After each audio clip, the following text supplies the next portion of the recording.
This is the number one Contender podcast, episode 2, the free agency special.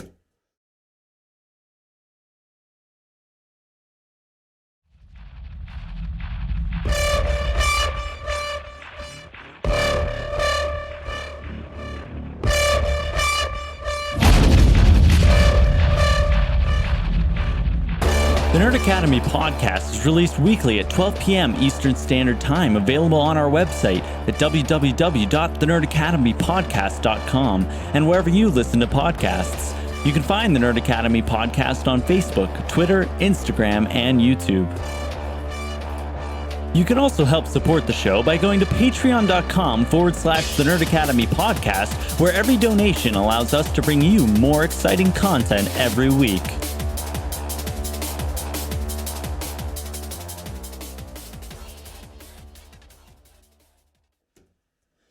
Hello there, and welcome back to the number one Contender podcast, the show where your favorite nerds talk all things movie trivia schmodown.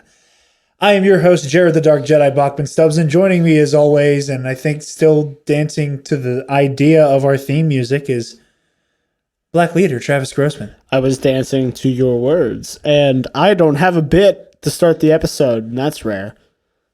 Oh God, yeah, you don't have a can. Nope. Because it's almost 2 a.m, and the only thing in the fridge outside the studio is beer and Huggies. And I have to drive home. And God knows he could never drive home on a Huggies sugar rush. Absolutely not. Especially it's snowing outside again.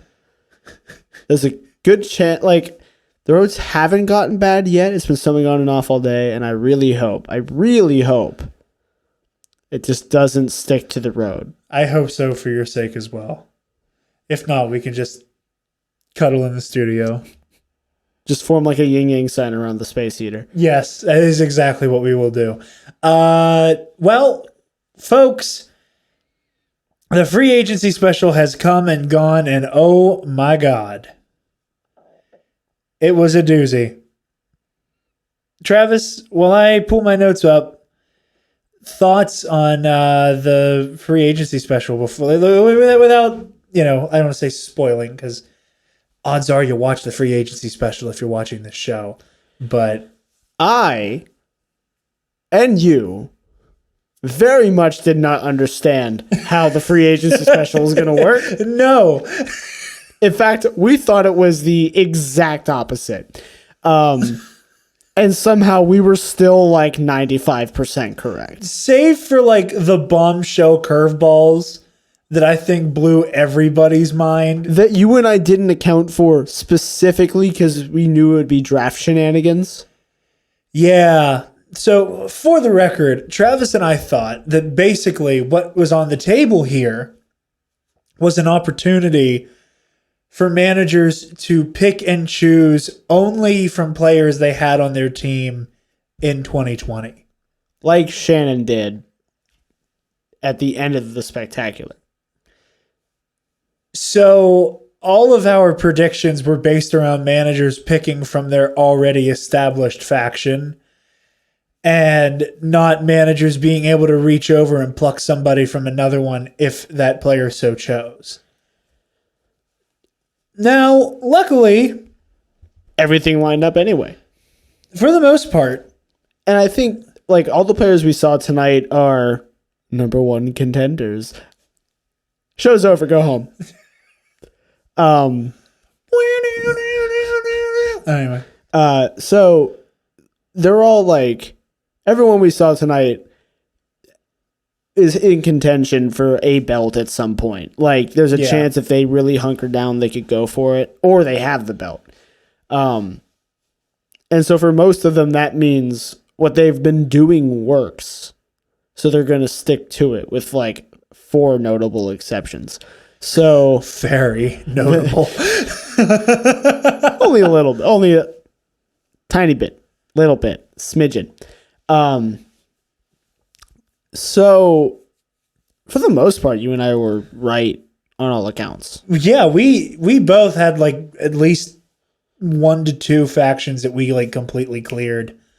The only difference just being the order of which they were drafted. So all that said, we're going to jump into our first faction here with the Finstock Exchange. My predicted draftees for Mr. Gucci was that he would bring back Roka, the Barbarian, and Andrew DiMolanta. And I said Roka, Barbarian, and Riley. And we were both 2 for 3. We were both 2 for 3. So we got Roka, and watching this with you, Harloff comes on. He's just like, folks, next competitor has some stuff he wants to get off his chest. And you already, like, across the studio went, it's Roka. It's Roka. Because he was like, it's an old head who's got a lot of heat. And I was like, it's probably Roka. He's got some stuff to get off his chest. It's Roka. Can I say up front, something I loved, my favorite part, is that a lot of these guys had, I mean, Snyder admitted he had a statement ready, but a lot of them were clearly reading off of something. Not John. No, he absolutely was. That's why his hat was tipped the way it was. Are you sure? I feel like he stammered too much for that. I feel like that was at least 90% improv on Roka's part. I think he had bullet points. Like, I don't know. I don't think he had a word for word. Which is even better than like a script, honestly. Yeah, because clearly, I don't know that anyone had an exact script except for Snyder if he was reading off a thing. But like, clearly, like, he just had a document in front of him that he was looking down at with the hat blocking his eyes that just said, insult everyone. And just listed the people he needed to name. I quite enjoyed that a lot. Look, I think that some of the best competitors in the Schmodown in the past couple years, at least, have been. There haven't been baby faces. They haven't been heels. They've been like what I keep calling like Schmodown anti-heroes, like KO, like Roka. Nerd.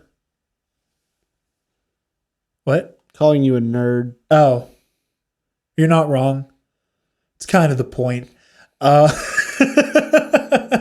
But I am enjoying as somebody who who arrived at the party around like season 5, season 6, and never really got to enjoy heel Roka. It makes me happy that now that he has gone from like redeemed face Roka to like war-worn anti-hero Roka to just straight up supervillain Bobby Gucci seducing him to the dark side. Roka makes me very, very happy. I loved everything about his speech. Just nothing but sheer scenery chewing. And that is what I love from Roka the most. Is just oh, he gets so into it. I friggin' love him. That said, we also had the Barbarian who, again, as much as I love Gucci as a character and just everything going on there, I want to know what Fantasyland the Barbarian's living in. Unless that was like a pre-established thing that the Barbarian is just going to be like QAnon levels of feverishly devoted to Dagnino. That he shows up for matches. There's no ego in this faction. It's like, you in a different Finstock Exchange? Because I kind of remember this time last year, your whole faction almost collapsed in on itself in a week because of ego and Dagnino's inability to balance them out. But kept the Barbarian around, which was not a surprise. It was also another one we had. But Dagnino's third acquisition of the evening. I was very giddy because, like I said, I came in just in time to see the amazing run and rivalry between Above the Line and the Patriots. Became a very big fan. This was one of those things that made me a fan of the stuff that wasn't just superheroes and space wizards.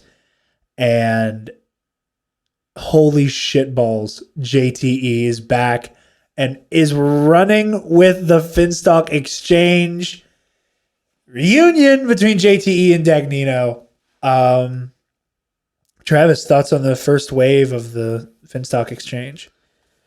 I didn't know JTE was coming back. I haven't followed any of the rumors about who's going where. To be honest, I've never been a big faction person. I like my players more than my factions. I don't own dungeon gear yet. That's probably changing soon. But like my favorite players have been Smets and William Bibiani and the Kid. So like I don't know that I could commit to buying faction merch, but now I can. And seeing JTE back is cool. I like the fact that he's going after Snyder. I love all of the like best buds turned rivals going on, and like not to get too far ahead of ourselves, but to juxtapose the Roka v Merle, Merle v all of the exchange, Bateman v all of the exchange. We have all of that, but we also get this like really sweet reunion with the suspects, with Drew McWeeny teaming back up with Sam Levine. Again, referring to Above the Line again, but I don't know. I like that those are all juxtaposed with each other, but as you were saying, I didn't mean to cut you off. I'm glad, because like I said, I missed all of that. I got into the Schmodown exclusively to prep for a movie trivia, for a Marvel bar crawl, and then stuck around because it was fun. And I missed, I came in right as Smets was making his tear through Inner Geekdom. Like that's when I started. So I missed the Patriots, and I've missed the history of Merle and Roka, and I've missed all that stuff. And to see that really coming forward this season, I'm excited to experience. I guess it's really cool because I got to see the beginning, or not even like the beginning. I got to see the next chapter. I got to see the very end of that chapter that you missed. Like for all intents and purposes, I missed it too. And I got to see like the very end of it. And then I got to see like the new era of all of these competitors who historically hated each other becoming, like I said in the first episode of this show, became like this weird Schmodown Avengers type outfit, and then deteriorate, and all of these players go back to having these very, very vicious rivalries. So yeah, I'm glad we got to see them do like the like enemies, friends, enemies shit. So I'm curious, like in the writer's room for storyline stuff, do you think that after the beginning of last season, they went, we can't have the Horsemen together anymore? I think, and this is not a slight at the writing team or anybody, because I wouldn't want it any other way. Not that I think anything that's happened has been bad. Like, I've enjoyed what we've gotten story-wise. It's just that, like, I talked about at length last episode that what happened with Corruption was not a comeback, in my opinion. That they just won outright, and that it was nobody's fault that the Finstock Exchange got front-loaded with all their matches, because they had the guy coming in as number one contender, the guy with the belt, they had the team's belt, like, they were just primed to be top of the line already. So I think maybe like it worked out that the belts got spread around. Yeah. As well as they did. So keeping everyone where they were made sense for the most part. I think that every couple years we are going to see a new iteration of the Horsemen. I think it is only a matter of time until there is a proper reunification or rebranding for the Horsemen. Because the whole Horseman thing was super short-lived. Like, it was a big deal that they were all coming back, and it was this new version of it. where it was, Riley and Roca and Merle all kind of going, we recognize, and Bateman and Dagnino going, we recognize each other as equals. And that there's a reason why we have all done this dance with each other for so long. So why be adversaries? And I like that a lot. And I think that it's only a matter of time until we get a new version of that. And that every so often it will be that the Horsemen show up, they stagnate, it breaks apart, and then they reform, and then it falls apart, and it becomes a cyclical thing. I think it's very pro wrestling, it's very comic book, but I think it lends itself to this type of storytelling. And I just like seeing the Horsemen reunite.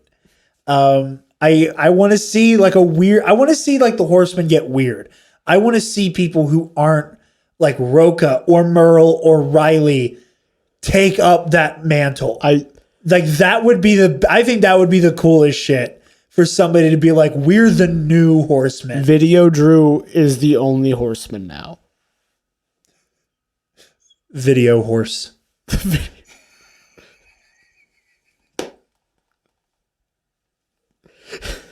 Video Horse Strip. Listen, Kaiser, I know you're watching. Just free ideas. Just Video Horse. Hey, you never know. Drew might like the idea. Just anyway. But yeah, JTE's back. I want to see a weird version of the Horsemen so bad. Anyway, moving along. Or any final thoughts on the current loadout for the exchange? You and I are both. Oh, we didn't talk. Okay, yeah. I'm going to talk about the potential team here. Yeah, you and I are both thinking Roca and JTE. Again, it's so cool. Like, I'm so glad I got literally just the perfect amount of like old Schmodown knowledge in to appreciate how weird it is to have Jeff Snyder and JTE on opposite sides of a conflict. But the potential that JTE and John Roca are on a team. That's weird. Yeah, unless there's somebody else love it. That like, because the way he talked about it, he's exclusively coming for Jeff in the team's division. Like, he doesn't care about anything else, which means he has a partner already in the backlog somewhere. So either it's Roca or we don't know who it is. And it's either Roca or somebody that Dagnino is planning to draft. And on Dimes to Donuts, I'm willing to put a pink frosted string. Wow. Pink rock. Look, it's 2 a.m. We're going pink frosted sprinkled donut that it's going to be JTE and Roca together, attempting to take down the team's division. First of all, I just want to put one thing out there. Corruption all day, every day. My heart lies with one faction. That said, if there was ever a season to put me in the position you were last season, where you're like slightly more invested in individual players than you are factions, it's this season. Because like everybody I like has been scattered to the wind. And as I said before, I was like, like Corruption's my favorite. The Exchange is probably my second because that's where Roca is. That's where Bateman is.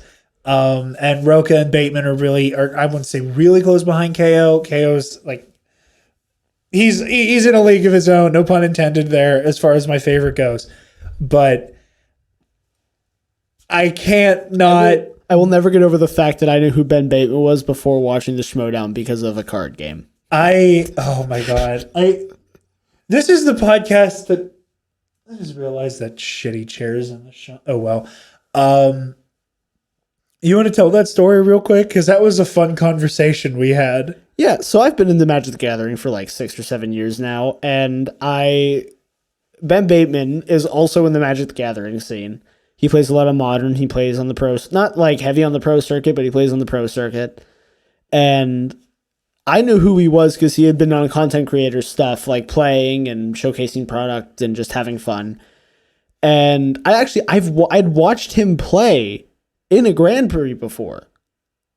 Like I've watched him on a pro, like at a pro tournament play. And we were watching Schmodown at one point, and they kept bringing up Ben Bateman. And I finally turned like, is this Magic the Gathering's Ben Bateman? And you were like, well, it's the Movie Trivia Schmodown's Ben Bateman. And I pulled it up because I followed him on Twitter already. I was like, is it this Ben Bateman? Handsome guy, sunglasses, suit. Which he is known for the exact same thing. I love that his bit is the suit. So consistent. Like, he showed up on an episode of Game Nights, which is a Magic show where they play the most casual of like real formats in a suit. The dude is known for, like, he has his brand. They call him the boss for a reason, and I can't. We'll get there. We'll get there to Bateman. So yeah, moving on. We have Travis. Some of your other favorite players here. For the Quirky Mercs, I predicted that we would see Bibbs and the Kid obviously come back. I think it would be asinine for Koi to get rid of Shazam. And then in the reverse, those two are so smitten with their team and with Koi, it wouldn't make sense for them to leave Koi. Yeah. So yeah, like we said earlier, they want a belt with Koi. They want a belt with Koi, and Koi's kind of like the unofficial like third member of Shazam. Yeah, and I said it. I think I said it last week on air. I know. In fact, I know I did. I've said it to you several times. I think Shazam has been the most hindered by going to the new format with COVID. Yeah. And if they had been in person all season, they would still have the belt. I firmly believe that. I think you're onto something. I don't know if I'm like 100% like it was definitely the format, but I think I wouldn't. I'm biased a little bit. Yeah, no, but I think you're absolutely onto something. Also, I'm going to buy some soap from you, Bibbs. I will at some point. We're gonna put your soap in the studio, Mr. Bibiani. Yes. Growl, growl. Growl, growl. I look forward to reading through the entire rules manual just to see if I can find any hidden growl growls. We might do like a special episode about the rules book. Not gonna lie, kind of considering doing it. I want to find all the loopholes. I want to find all the things people are gonna break. It's one of my favorite things. Anywho, like I said, we got Bibbs and the Kid. And then I had Kevin Smith as returning to the Mercs. Who did you have in the third spot?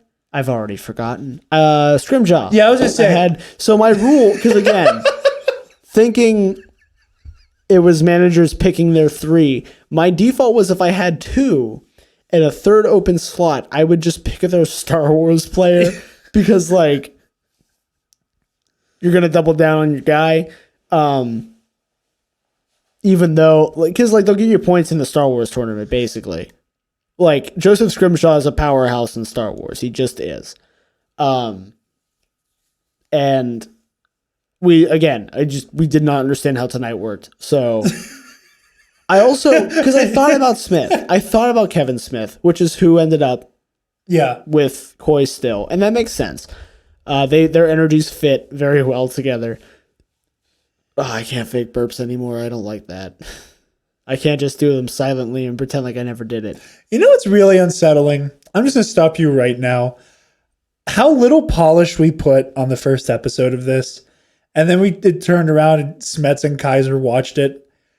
And there's a part of me that's now like, oh, they're watching. Oh, shit. We're not going to stop at the Raytheon jokes, by the way. Never. Especially... We had the epiphany and went, oh shit, this season's war. It's nothing but Raytheon jokes this whole season. Also, I can't remember your name, but shout out to whoever was watching and went, oh cool, Cody Johnson and Robert Evans jokes. You're at the right podcast network. Welcome home. Get to class, my friend. Mwah, welcome. I can't wait to see who Harloff knife missiles first.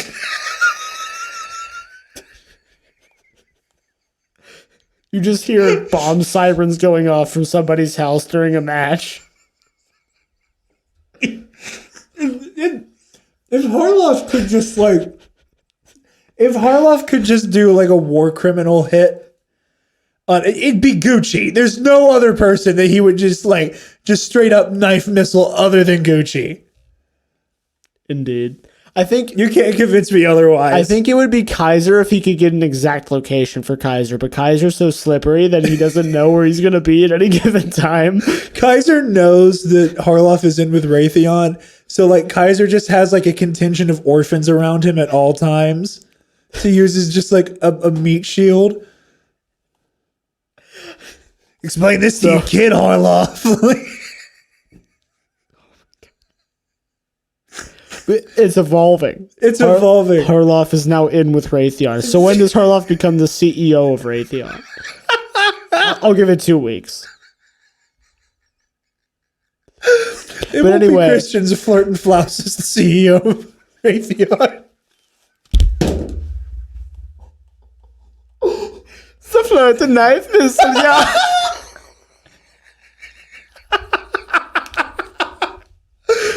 Jesus Christ. Collect myself. 90% of this is because we record this show at Odark 30. It won't be this bad in a few weeks, but it's going to be like this now.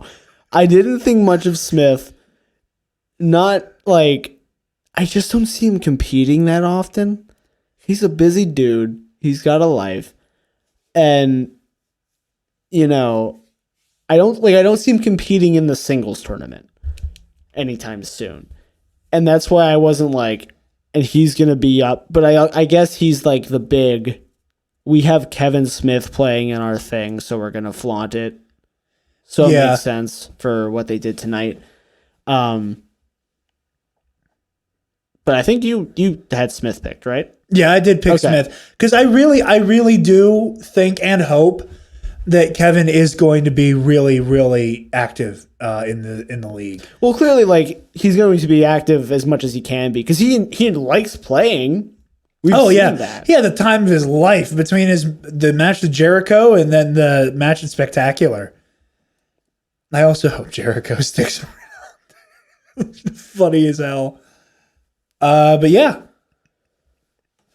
no surprise there. Shazam stays together. Swag, I was really surprised. I'm surprised by where I was wrong. Ooh. And I want to say outright, I don't think that this was a product of like underestimating Lon Harris. We both did the same thing. Where like I don't see anybody trying to like scoop up Lon. I think there's so much new blood and so many people that like the other factions are scrambling to be like, this is the core team we need to have back. And the war room that's going on right now. It's not that I think Lon Harris is like in danger of being lost so much as I think that I feel like they've done well enough as a team that locking in one of them locks in both of them. And you and I both like got heavy in it together watching Paulo Yama be the singles champion. So it like for us it just made sense to click on the guy that had already had a belt. So we both had the same list of three: Ace, Chandru, Paul, and we were 2 out of 3. Yeah, because Chandru sticking with swag. He won his belt and kept his belt with swag. He's going to stick with swag. Yeah. Paul and Lon got really close. They're going to stick with swag. I feel like unless someone really wants to, and that's not a dig on Ace, but like I think Star Wars players are just in general going to stay where they are. Yeah, I do think like right now, because I don't think like again the tournament's great and that's very competitive, but the goal needs to be to beat Damon. And I don't think anyone in that tournament felt, unless maybe Demolanta wants to leave Gucci, but he did fine. So, like, I don't think anyone in that tournament left going, I could do better with somebody else. I didn't do my best because of my manager. it was entirely how competitive this faction is, this belt has gotten. And now that you say that, the more I think about it, I think you're onto something, because I can't see a lot of other factions trying to like spite draft a Star Wars player, except for it being a spite draft. And putting another manager in a position where they're like, well, shit, I need a new Star Wars heavy hitter. And like why would somebody take Laura Kelly from Star Wars or Laura Kelly from Corruption if you already have a Dimolanta or a Scrimshaw or a Molly Damon? You know how to work with that person. And we were talking about this on the drive here, because going back to Magic the Gathering, strategy in Magic is hate drafting, where you take a card that you're not going to play, but you know somebody else is drafting that, like those cards. So you take a key piece of their deck from the draft. In the sense that, like, someone, if this hadn't happened and people couldn't lock in where they were, someone would have drafted the kid to split up Shazam, or drafted both of them to take Shazam away from Koi. The problem with that, and the reason that I don't think that's going to happen at all, is because then you have players who don't want to work with their managers, and that just hurts the manager. Yeah. So you're not going to do that. The offensive play is the correct play. You want to pick the players you work well with so that they're going to do well. So I think everyone in the Star Wars division is just going to stay where they are. I agree. And the only one we got confirmation on tonight was Damon, which is not a shocker. With the stars. That don't rocks. They don't rocks. They are the stars. It's going to take me a while to remember that. But yeah. I like how you just keep ignoring the fact that I just keep knocking the microphone. I didn't want to make you feel bad and make fun of you for it. But yeah, that is what we have for swag, drip. For the stars, like we literally just said, I had Alex Damon, Jeff Snyder, and Mark Andreyko, and it went Andreyko, Snyder, Damon. What a shocker. The people that have or won belts. Yes, the belted people stayed with the stars. Shocker. Although I have a hard time remembering that Damon plays an IG now, and he had that really bad match against Kalinowski.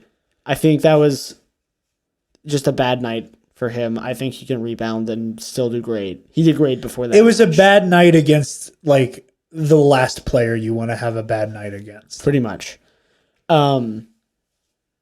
So I think he's going to do fine. Like, he's doing fine with Roxy. He's going to continue doing fine with Roxy. He's going to continue holding the Star Wars belt because it's the Star Wars belt. Although, okay, I'm going to throw this out here now.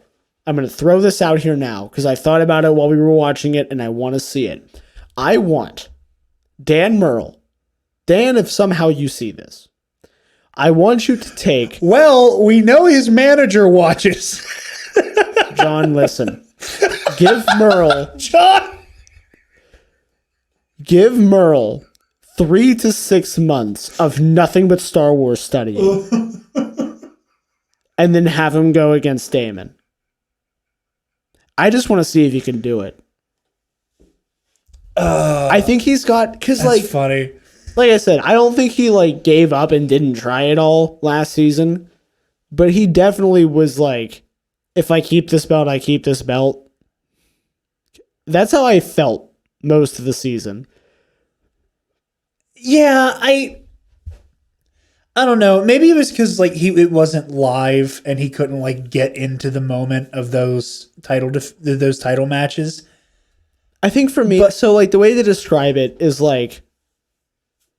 he like I said, he never just went, I don't care if I win or lose. He wanted to win, but he also wasn't going to be devastated if he lost, because it just gave him a place to work towards again. A, and B, he was doing other stuff too. I'm sure he would have liked to have the free time. And it's Dan Merle. He's going to win the belt again. It's not a matter of if, it's when. And so,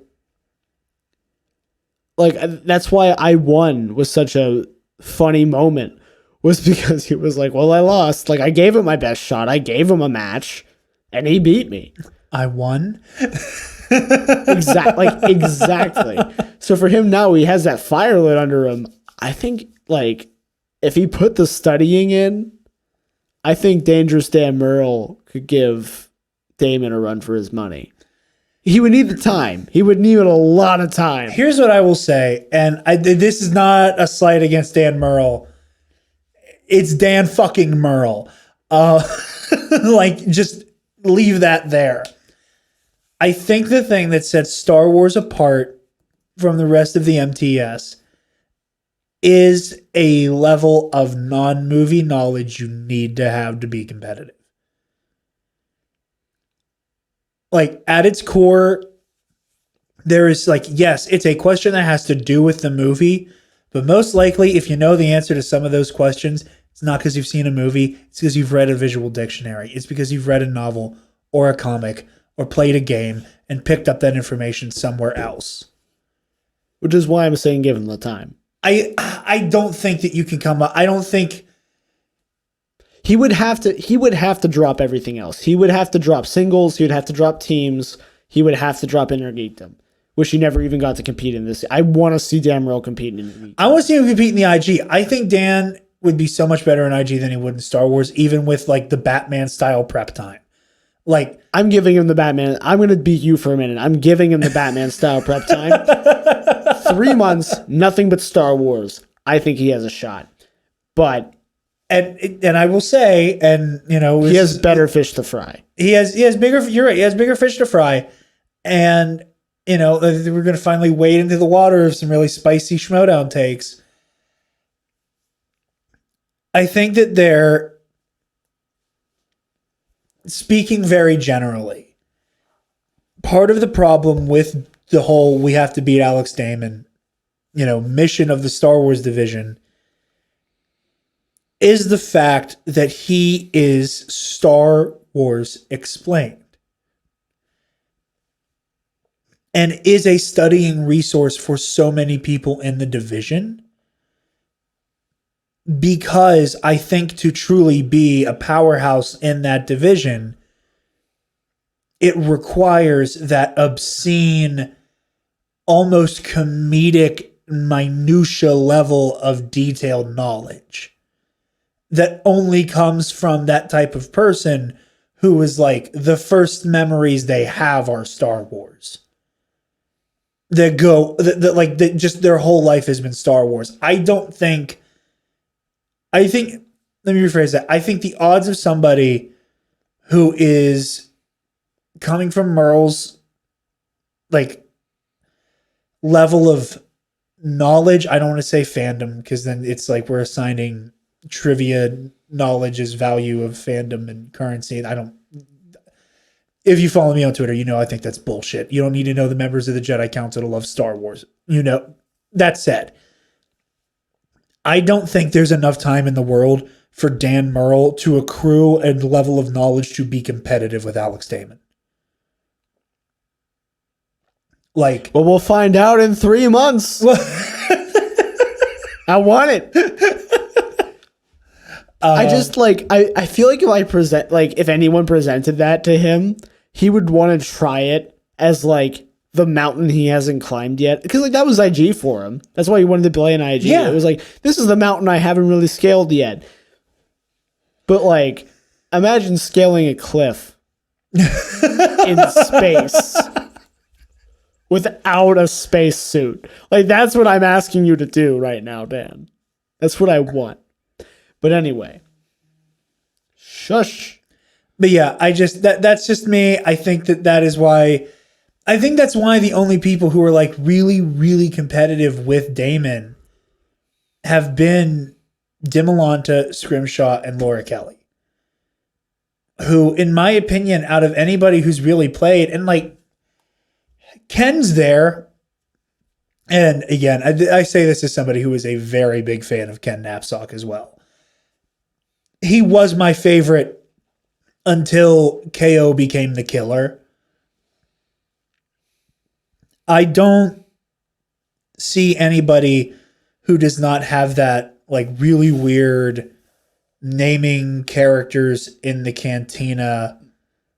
Like I can that kind of off the top of their head naming bullshit characters and like full model numbers for starships kind of trivia knowledge that you only accrue from being all the way in the weeds your entire life. So do you think then, just pitching this, and the reason we're talking about the Star Wars division so much is because it's one of our favorite divisions to watch because we can compete really hard. You can compete really hard. I like to watch. Thank you for that. You get like a 90% success rate. I have like a 70-ish, right? And also it's like the thing that our group can most like unilaterally watch and understand. Yeah. Because like, trust me, I am not trying to compete with the competitors when I watch singles. Man, I have no idea. I did no scope Tupac once, and that was pretty fun. Yeah. Not that way. Hey, I think I want to answer your phone. I think P. Diddy's calling you. Hello. Hello, Mr. Combs. Mr. Diddy.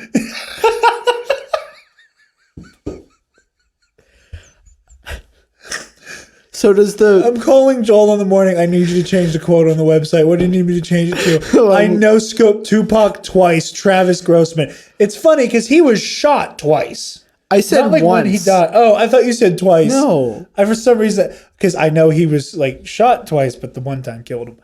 But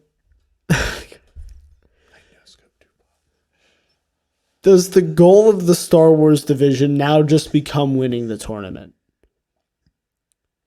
Like I think anybody who could beat Alex Damon is not satisfied with winning the tournament.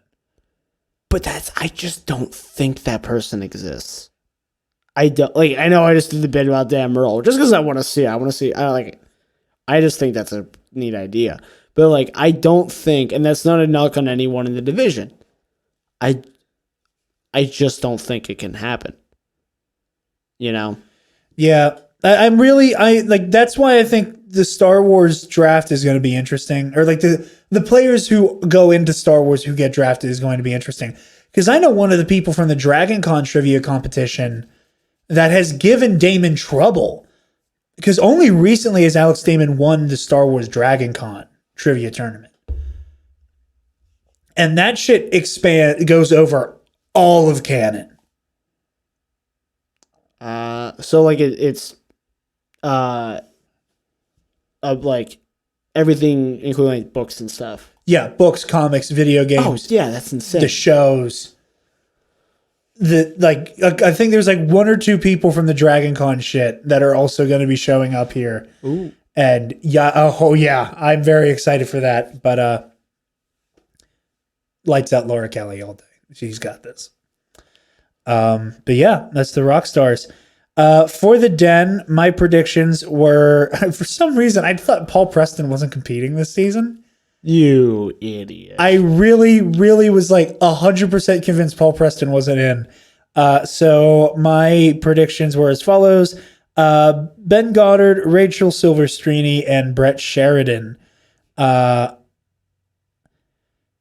was wrong. I got one right. So as the actual picks are, I'm just going to read them as they are in the notes. Paul Preston, comment on the MILF, manager I'd like to faction with. That should have been merch before the stream was over. And I'm a little disappointed at everybody at the Schmodown and Skybound that was not just immediately on a shirt. But yeah. It is tattooed on somebody's ass cheek, I'd imagine. I don't know if it's spelled out as manager I'd like to faction with, but no, it's like exactly that. Okay. Yes. Don't tell them. It's on your big juicy ass. We have Ben Goddard. Speaking of ass, who like literally was just We need an HR department. and this Ben Goddard immediately is like, we're coming for that ass. Oh yeah, it was Paul Preston, Ben Goddard, and Marisol McKee, which solid lineup for the Den. Again, I don't mean this as a slight against anybody in the Den, but I think the Den is like, at least last season, was the most consistently very average team. Like your faction, at least. Well, and I think, Paul went through what he went through last year. Oh, yes. And I think that, because I was getting on the Paul Preston train a little bit before, and obviously, I don't know how to segue through that. He had to step away. Yeah, no, absolutely. Very, I'm struggling right now. It's 2 a.m. and I'm struggling. No, you're absolutely right though. Like I said, I didn't think Paul Preston was coming back this season. I really didn't think he was involved. But the dude is belt material. I think you're right. I think he absolutely is. If he buckles down and he really gives it a go, he's got a shot. And so I think that's where the Den's going to pick up a bit. But like you said, they're just kind of there.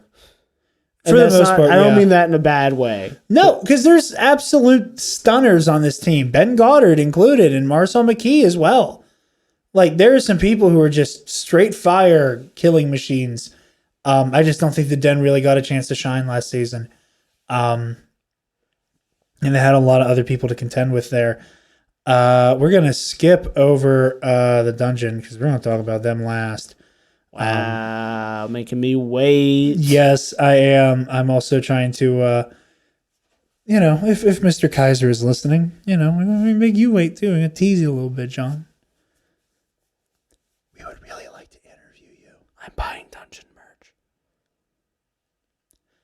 I'm not, but I'm buying merch.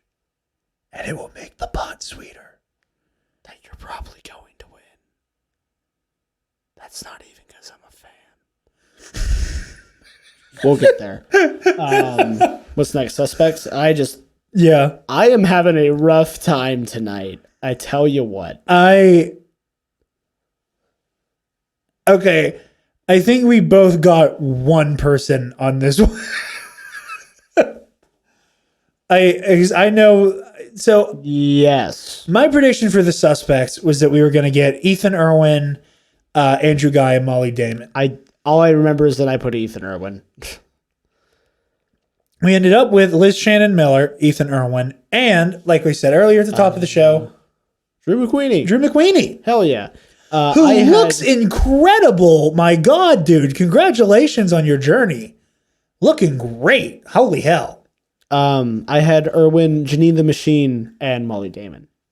I almost put Janine instead of Molly. But I felt like, again, trying to keep Star Wars as competitive as possible, especially since Molly's become so involved with From a Certain Point of View, which, again, number one contender From a Certain Point of View crossover when falls in your court. I say that like I haven't talked to some of them. You guys are awesome. Yeah, that was kind of what I was expecting. But like I said, I'm over the, like, I like Ethan Irwin. I like Liz Shannon Miller. Mm-hmm. I'm sorry. I could not give a shit about it when it comes to The Usual Suspects about anything other than the fact that there's like some modicum, like scintilla of an above the line reunion. Like, that makes me so happy and so excited for what The Usual Suspects are going to get up to. There's a part of me, not even going to lie, that really wants Sam Levine to draft himself. Can they do that? Robert Meyer Burnett did it last year.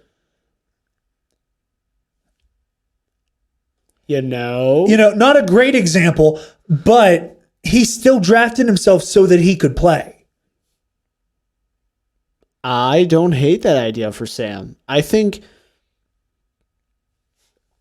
above the like whatever weird managing loophole that's going to open up if he does that. And again, maybe there's something in the rule book that says he can now. I don't know. I feel like that's a really strong idea. And then teams turns into an absolute knife fight. And we also, and same thing with JT. Drew is really gunning for the teams division. That's where he was strong. That's where he really is gunning for after whatever happened between him and Bateman behind closed doors. Behind dungeon bars. Behind text messages, which do hurt. Said this after school special. Text messages only hurt Travis because he can't read them. We have text to speech now, okay?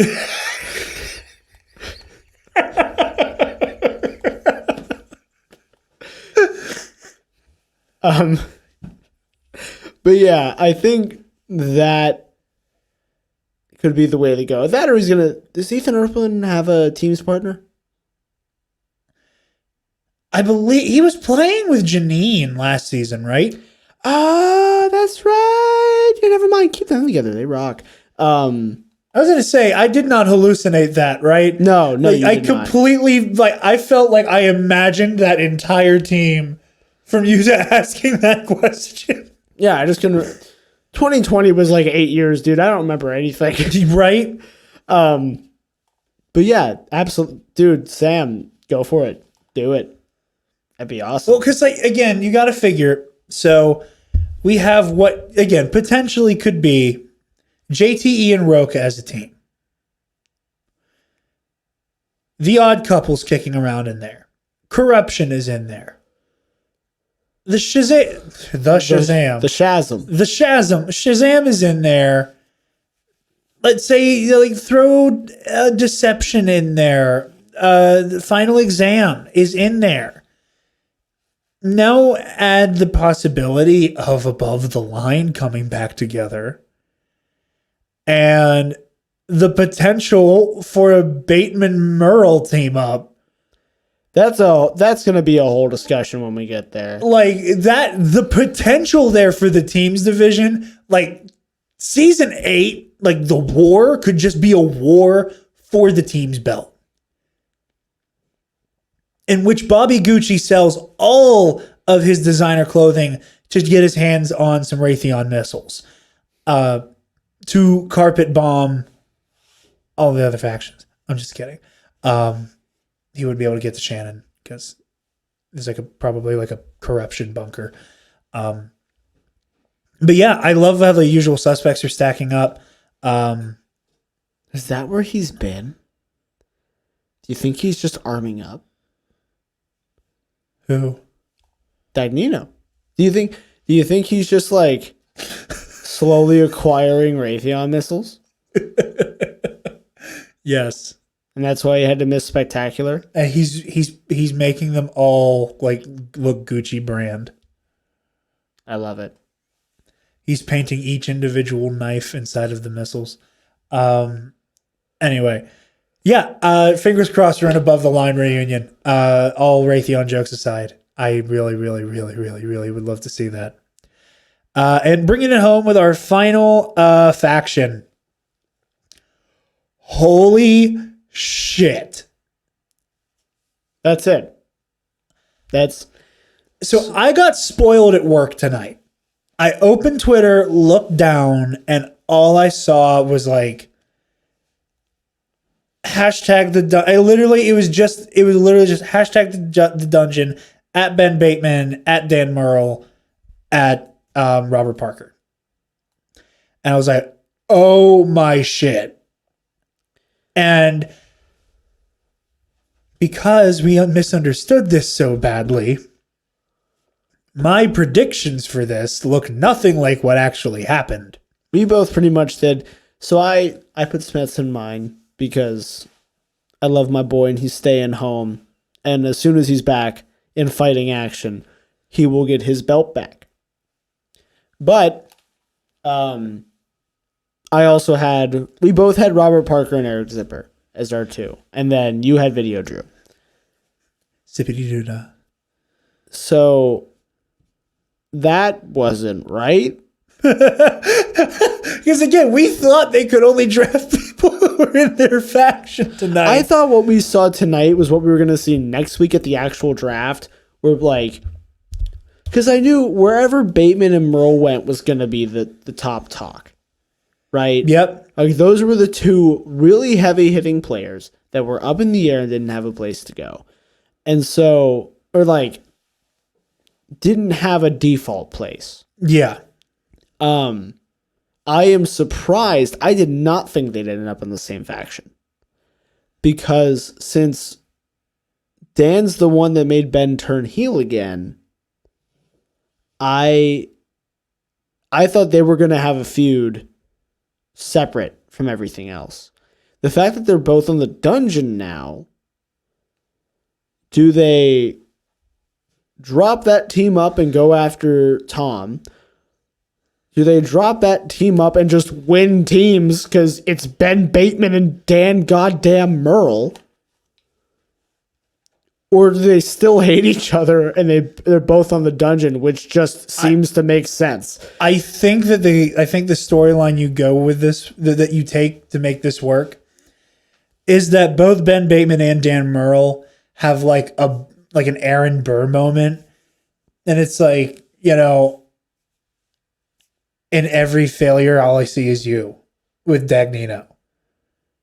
Mm-hmm. Where it's like, you were the one who had the bright idea to like cannibalize your own faction over two belts. And instead of like trying to find, because again, Shannon Barney proved you could have an inter-faction fight for a belt. That wasn't ugly. That wasn't like this like weird like knife fight for no reason. You know, like the entirety of Chance v. Kalinowski in the IG tournament was so fun. It was like watching them spar. Because you have both of them like giving these like knowing like, hey bud, good job. Or like they were enjoying playing against each other. Cut to the exchange at the beginning of last season, and you have the whole clusterfuck that was Atlanta. So you can make their whole team predicated on we're a unit sent to do one thing and one thing only, and that is hand Tom Dagnino his own asshole. And just rip him to shreds and just make everything about vengeance on Gucci. That was yawn for I agree. The other thing too for teams is I don't know where Andrew Guy is going because the Andrew Guy thing's. Yeah, we were talking about this before. If like canonically with the lore of the Schmoedown this season, they were able to let Guy come back. If he is drafted onto the dungeon as well, that's going to be whatever. Now that's going to be the hot shit next week. Is whatever's happening with Guy. I think because I think we're gonna get. I think Guy's hot shit. I think the new Star Wars blood is going to be hot shit because that's going to bring in the only people who have made Alex Demon bleed. Yeah, I mean, like. I think that's that, it. That and in singles like the other YouTube film critics, like Flick Pick. Yeah. And not necessarily in terms of like where are they gonna go? I mean just in terms like storyline wise, I think we're gonna get a big Schmominati reveal next week. Which we kind of have to in order for Guy to compete. Yeah. If he goes to the dungeon. Yes. What if they bring Guy back and he's been braid? Like, what if Guy just gets Winter Soldiered by the Schmominati? I was thinking about that. I will. Yes.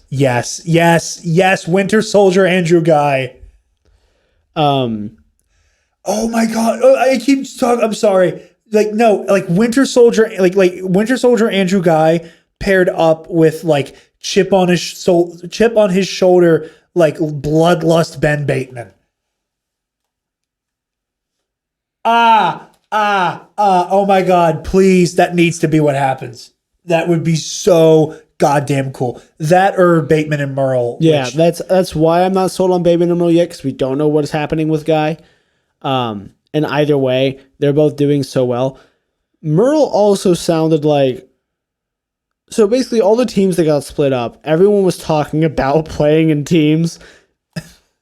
So I don't know if things are decided behind closed doors or not. I'm curious if Merle can pull off a triple belt. Danny 3 belts. Danny 3 belts. Because now, like, he talked about playing in Intergeekdom during his thing, which was very well done, Dan. Good job. I think I'm becoming a Dan Merle fan. Like, I already was a little bit. Like, I don't think you can watch the Schmodown and not be. Yeah, but I think you're definitely turning into a bit of a Stan Merle. I like me some Dan Merle. I really do. I'm a little bit more on the Roca side of things. Yeah, not surprising.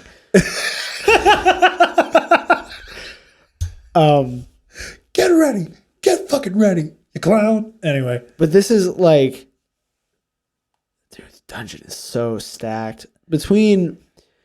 I think... we've talked about this. I think I mentioned it last week. I think Robert Parker is like one super run away from being a belt holder. I think Merle has a shot if he doubles down into Intergeekdom. And that, again, he's going to have the singles belt again probably at some point this season because it's Dan Merle. So it all comes down to who he's going to be paired with for teams. Between that, Bateman, who is hungry as hell, also playing for the dungeon. I want to watch Kaiser manage both of them because that's going to be a treat.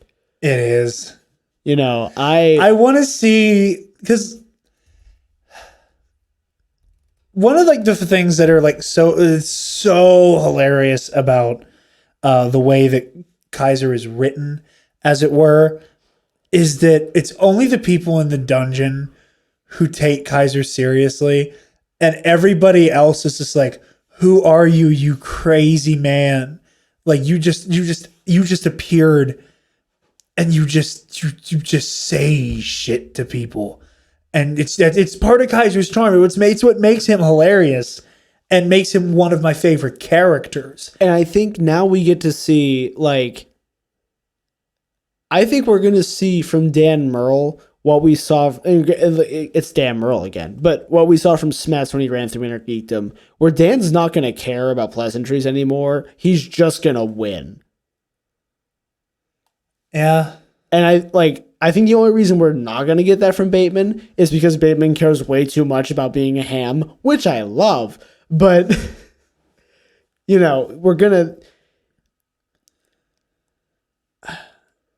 And that's the thing. I don't know if Kaiser would even stop them from going at each other's throats if it happened again. He would just let it happen. I think he would let it happen enough for them to get it out of their system. I think that on a plotline level, on a kayfabe thing, there's a chance that Merle and Bateman start out wanting to kill each other, and then it goes, "You and I are only here, have only fallen from the places we should have been because of Tom Dagnino's ego and incompetence. Let's make him pay." And that, in my opinion, is where I think Kaiser is the perfect manager for them. That,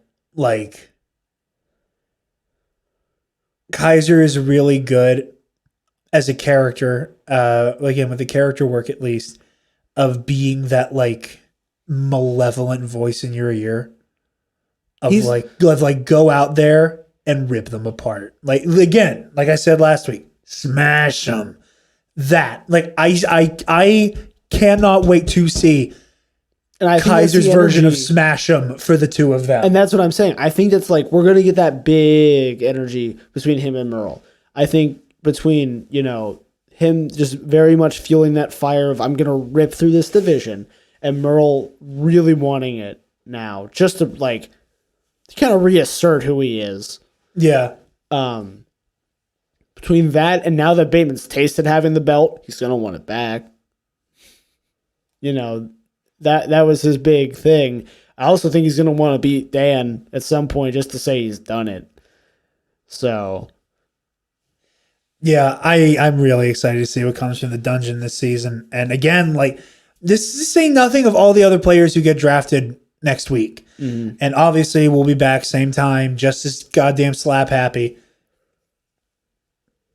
But anything could happen at this point. I could fall asleep on this table right now. And luckily, that is all we have for you guys this week. Obviously, there was the other news about the faction pod grand prize. Very excited for that. I do have a corruption shirt. It's just been it's kind of at the point where it's been through enough washes that like it's starting to look funny, and got put through the dryer one too many times by accident. I feel like it's your lucky shirt though. Like you got to keep it. Like you got to keep wearing it for matches. Oh, I'm keeping it. I'm wearing it when KO plays. As you have done. I'm wearing that when KO plays. I'm just for, recording sessions and like if we were to see a live event, going to be wearing the new fancy corruption merch. Especially that championship shirt, which please drop it now because I'm going to get the long sleeve and the t-shirt. I want both. And the tattoo. And I'd like, you remember the Joker's face tattoos in Suicide Squad? Just corruption instead of damaged. I mean, you could have just put damaged. I knew you were going to. I said it so they wouldn't, and they probably will still say it. and if Mr. Kaiser watches again, he'll still say it too. So yeah, also we've alluded to it multiple times and maybe it makes us corny. Maybe we're jackasses for it. I don't care. I am still over the moon, and honored that, Kaiser and Smets watched the premiere episode of the Number One Contender podcast. We had to phone call at like 3 a.m. just screaming. It was 3 a.m. Saturday night. I couldn't sleep.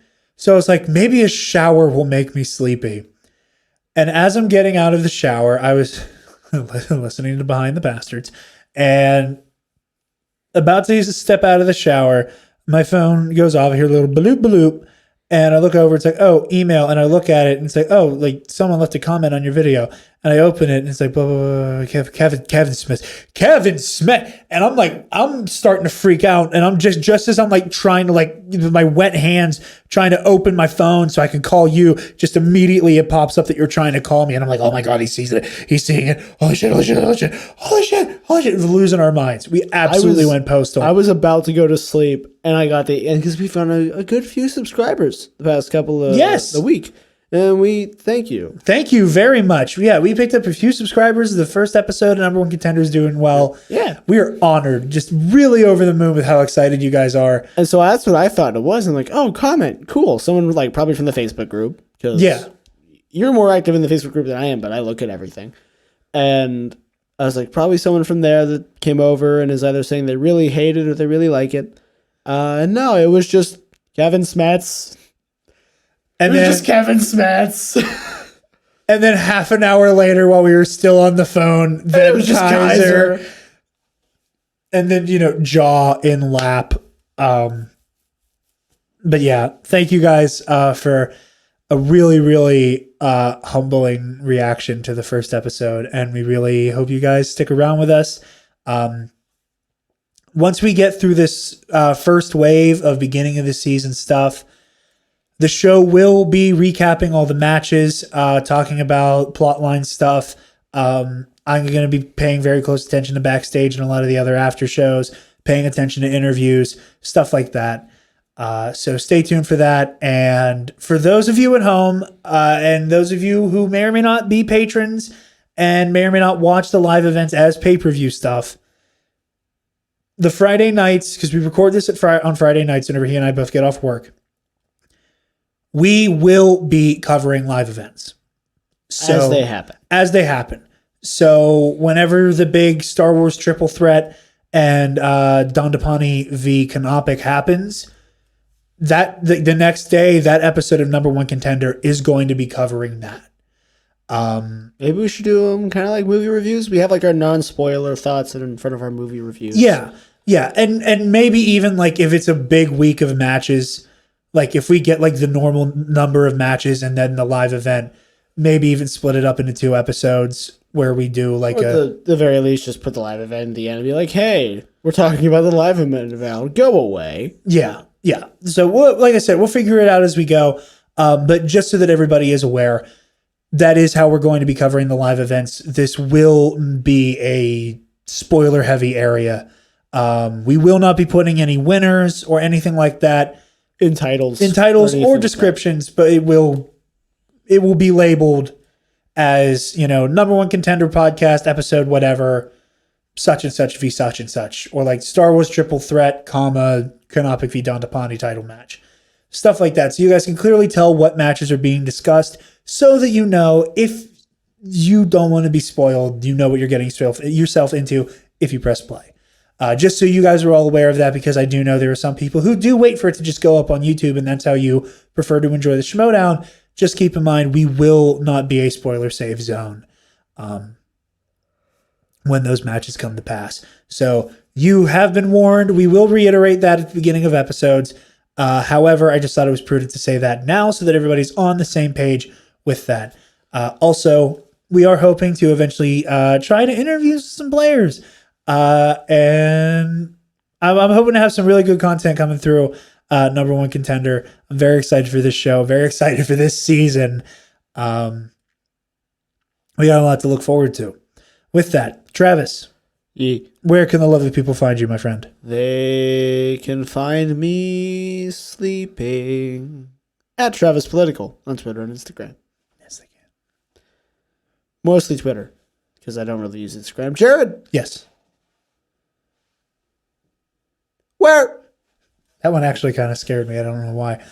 You guys can find me on Twitter and Instagram at DarkJedi2552. And you can find the Nerd Academy podcast on Twitter, Instagram, Facebook, YouTube, and on our website, www.thenerdacademypodcast.com, where if you're feeling generous, you can donate to our Patreon page. Speaking of our patrons, thank you to our $10 alumnus, the Waffle Wizard, Kason Brion, Delta 9, and Zach Canals. You guys help us make the content that we love to produce. On the $5 tier, you guys will get access to the Knights of the Nerd Republic versus series. Our most recent episode, Darth Crate versus Darth Revan, is up on our Patreon now. February 1st, our next episode of Barriss Ophi versus Rey Skywalker will be debuting then. I promise he and I are going to get an episode of Heroic History 101 out soon. Maybe. Covering Heroes in Crisis, I think is what we said. Yes. What I said, I picked it. You did pick it. We'll get there. We're going to get it. We're going to get it. It's short. This. We got this. We got this. I already know what happens. I read it. I didn't read it as it came out, but I read it very shortly after. Yeah. And so it's still pretty fresh. And then you can also check out the audio commentaries that are companion pieces to the Nerd Academy Movie Club. This week's is Wild Wild West. And Wild West. I love that movie so much. It's one of those, it's just bad, but I love it. Not in the same way that I am with BVS, where it's like, I know it's bad, but there's things in it that I like. This movie is incompetently made, and there's really weird decisions that are made in it, but it is just so fun and wholesome that I can't not like it. I've been thinking about making a YouTube video about Titans recently, and I'm going to directly reference BVS in the beginning for... I am so sorry. It didn't sound that bad in my headphones, but it was a funny It felt noise. that bad in my ear. Okay. I hope you feel okay. But yeah, that's what you can find on our Patreon. And be sure to check out the other shows in the network. Obviously, we have the Nerd Academy podcast, where we bring you all the news in nerd culture and entertainment in general. We have Knights of the Nerd Republic, but Star Wars. The Campus Life podcast, where we just talk about our week and, shoot the breeze. He works at Walmart. I'm a bartender. At least one of us has a really weird story every couple episodes. Not that many weird stories recently. Not recently. Not for me, anyway. I could probably think of a couple if I thought about it for a minute. And then, like I said, we have the Nerd Academy Movie Club, where Devin and I review a different movie every other week with a different theme every month. Soon we'll be wrapping up our Will Smith flops month, and I don't know what we're doing for February yet. We'll figure that out soon. And then this show, which you're watching, so I don't need to plug this show. Listen, that one. That doesn't have the Google Drive stuff over top of it this time. Yeah. You probably didn't notice, but it was there. And we fought with it for like 20 minutes and then gave up. And we figured it out this time. Yes. Go team. Woo. Anyway, thank you. Oh, and speaking of merch, while you're getting your Schmodown merch, get some Nerd Academy merch too. I'm not wearing it. This time he's not wearing it. It's in my car. I am kind of embarrassed by the fact that I have forgotten to wear Nerd Academy shit every time I've been on camera so far. Granted, I have the sticker right in the center of my laptop. That counts. And that makes up for it. And I've had my gigantic water bottle that also has the crest on it. So, like, I've had merch on me, just not my shirts or hoodie. I've been wearing my hoodie a lot lately. I wear it to work now. I've noticed you've been wearing the hoodie a lot. Yeah. And I've been wearing my tank tops to the gym. I wear my mask everywhere I go. Just big, walking. See, billboard. I would feel better about wearing it to the gym, but the reason I feel okay going to the gym is because I go late at night when it is actually empty. Smart. Yeah. But yeah, that is all we got for you guys this week. Thank you so much for listening or watching, however you're consuming the show. I hope you guys are enjoying the YouTube video versions of the shows. We're slowly but surely getting the hang of this. It's coming to us. So thank you all for your patience. Thank you all for your excitement with number one contender. And that is all. We'll think of an outro eventually. Yeah. And that's the match. No, that's not it either. What if I found like a bell sound effect? We'll workshop it. Well, you know what? We'll figure it out. We'll figure it out.